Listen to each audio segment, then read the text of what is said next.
ఇప్పుడు రవీంద్ర రెడ్డి వచ్చారు. నాకు అనిపించింది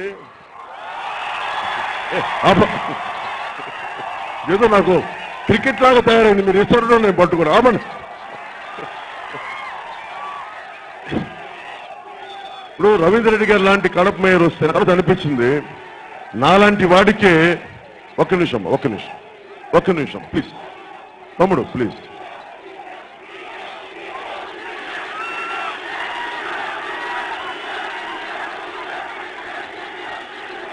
మీరు ఇక్కడ గోల్ చేయడం కాదు. ఇప్పుడు గాంధీ శ్రీనివాస్ అంటే మన తెలుగుదేశం ఎమ్మెల్యే అని పేరేంటి బుజ్జి గారు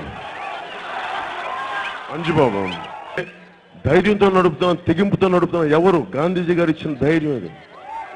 ఏమీ లేకుండా ఇందాక మార్నింగ్ సర్వమత ప్రార్థన చేస్తున్నప్పుడు ఒక పాస్టర్ గారు, ఒక యంగ్ పాస్టర్ చాలమ్మా ఇంకా ఒక యంగ్ పాస్టర్ నాకు చెప్పింది జీసస్ క్రైస్ట్ సమాజానికి ఎలా పనిచేశాడు. చాలా ఆవేదన జీసస్ క్రైస్ట్ ఆయన చెప్తుంది. ఆ యంగ్ పాస్టర్ చెప్తా ఉంది.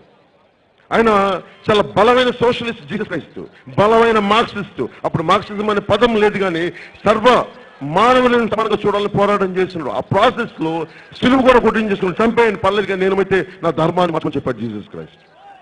అలాంటి భారతదేశం మనం భయపడతానంటే ఎట్లా? మనం అలాగే మనం భయపడద్దు, దేనికి భయపడకండి. భయపడే మార్పులు రావు.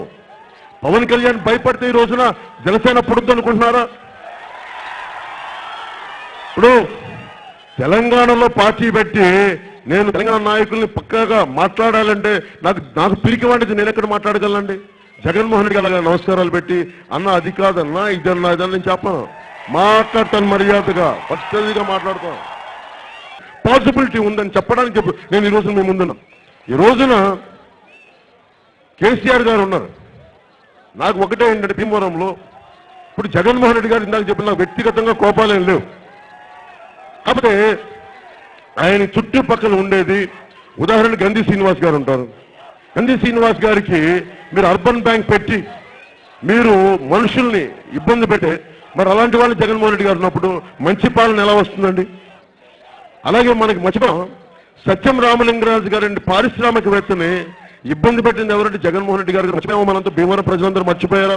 ఒకప్పుడు ప్రపంచానికి తలమానికంగా సత్యం రామలింగరాజు చెప్పుకునే సత్యం రామలింగరాజు గారిని ఇబ్బంది పెట్టింది ఎవరంటే జగన్మోహన్ రెడ్డి గారు కదా. మర్చిపోయారా అందరూ? అలాగా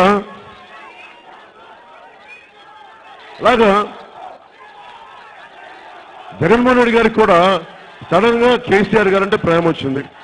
నేను కేసీఆర్ గారితో ఒక నిమిషం, మీరందరూ వినాల్సింది ఏంటంటే నేను మీకు సలహాలు చెప్పడానికి నా మాటలు